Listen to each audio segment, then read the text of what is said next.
दोस्तों नमस्कार, जय माताजी। फाइनली आज આપણે સરસ મજાની એક પનીરની સબ્જી બનાવી રહીએ છીએ। તો મારા ઘરે તમે જોઈ શકશો કે આ છે ડુંગળી, બધાનું આપણે સરસ મજાનું જે પેસ્ટ બનાવી અને આ સરસ મજાની જે હું મારી ઘરે કઈ રીતે બનાવું છું પનીરની સબ્જી એ તમારી સાથે શેર કર્યો। તમે જોઈ શકશો કે આપણે મસાલા મંગાવી દીધા છે। આ પનીર મસાલા ટીકાનો જે મસાલો છે અને આ છે તમે જોઈ શકશો જલારામ સુરતી મસાલો મિક્સ મસાલો છે। તો તમે જોઈ શકશો કે આ છે પનીર અને આને પનીરને આપણે ફ્રાય કરીશું જે મારી સ્ટાઇલમાં હું મારા ગામડામાં મારા ઘરે કઈ રીતે બનાવું છું તમે જોઈ શકશો। સરસ મજાના પનીરના ટુકડા કરી દીધા છે। આપણે આ 200 ગ્રામ પનીર છે ઘરના યુઝ માટે આપણે રાતના ભોજનમાં બનાવી રહ્યા છીએ ટેસ્ટફુલ ટેસ્ટ માટે। તમે જોઈ શકશો કે ચાલો તો બનાવી રહેજો।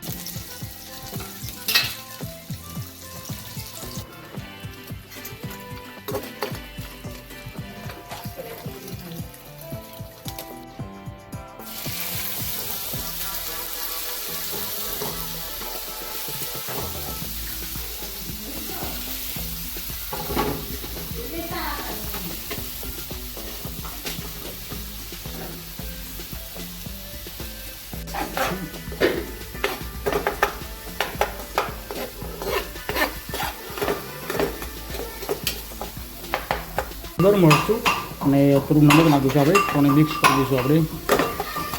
ત્યારબાદ આમાં ટામેટા એડ કરીશું અને સરસ મજાની આની ગ્રેવી બનાવીશું। ત્યારબાદ આને મિક્સચરમાં આપણે કાઢીશું થોડું ઘણું છેતરીને।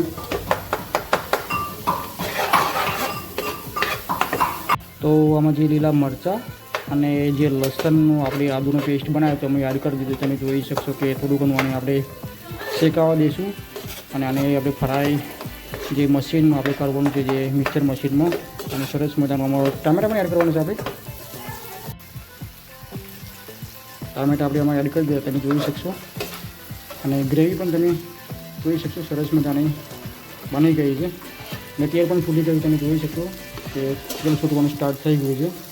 તો ગ્રેવી રાખી ગઈ છે મતલબ તમે જોઈ શકશો કે આપણે જે ગ્રેવી બનાવી છે ફાઇનલી આમાં આપણે મિક્સર મશીન થોડી ગ્રાઇન્ડ કરી દઈશું જે મિક્સ મસાલો આપણે બનાવ્યું છે। ત્યારબાદ આને જે આ બાજુ તમે જોઈ શકશો કે આપણે પત્તા નાખી દીધા છે અને આ બાજુ તમે જોઈ શકશો કે પનીર પણ આપણે જે ફ્રાય કરી દીધું છે। આ બાજુ જે કેપ્સિકમ મરચાં અને ટામેટા છે અને ડુંગળી છે આખી તમે જોઈ શકશો। તમે જોઈ શકશો મોટી મોટી ડુંગળી આપણે કાપીને અમે એડ કરી દીધી છે। ત્યારબાદ કેપ્સિકમ મરચાં આપણે નાખવાના છે અને સરસ મજાનો સ્વાદ આવશે। તો થોડું ઘણું આપણે મરચું અમે એડ કરી દીધું છે અને થોડું ઘણી હળદર નાખી છે અને સરસ મજાનું આવા ડુંગળી પણ પાકી ગઈ છે। તો દોસ્તો તમે જોઈ શકશો કે આપણે જે પેસ્ટ બનાવ્યો તે ફાઇનલી રેડી થઈ ગયો છે। તો કંઈક આવી રીતે મારા ઘરે બનાવું છું।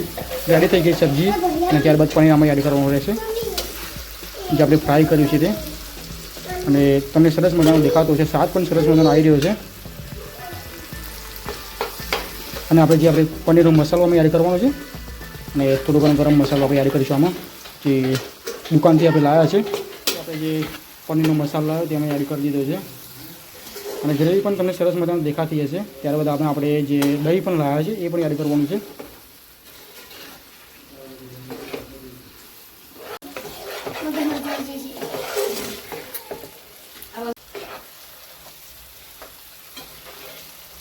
દોસ્તો તમે જોઈ શકશો ફાઇનલી આપણે જેમાં પનીર એડ કરી દીધું છે અને સરસ મજાની દેખાઈ રહી છે। 100% ફૂલ મજા આવશે ખાવામાં આજે અને ઘરે બનાવી છે આપણે। તો આવી હોટલ જેવી સરસ મજાની આપણે સબ્જી પનીરની બનાવી છે। તો તમે પણ ટ્રાય કરી શકશો આવી રીતે સરસ મજાની લાગી રહી છે। બધા પ્રકારના અલગ અલગ મસાલા તમે જોયા કે આપણે કઈ રીતે એડ કર્યું છે।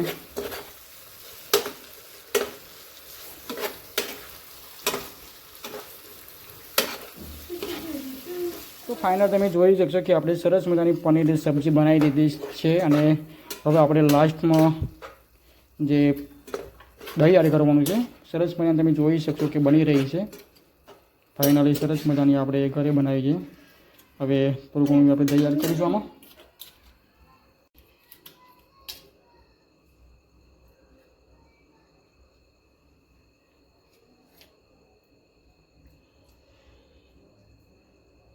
ચલો લે લે નાખી દઉં બધું હવે બોલે છે નાખવાનું નાખી દીધું. હવે તાળ તમે જોઈ શકશો કે હાલ આપણી આ બધું ધાણા એડ કરી દીધા છે.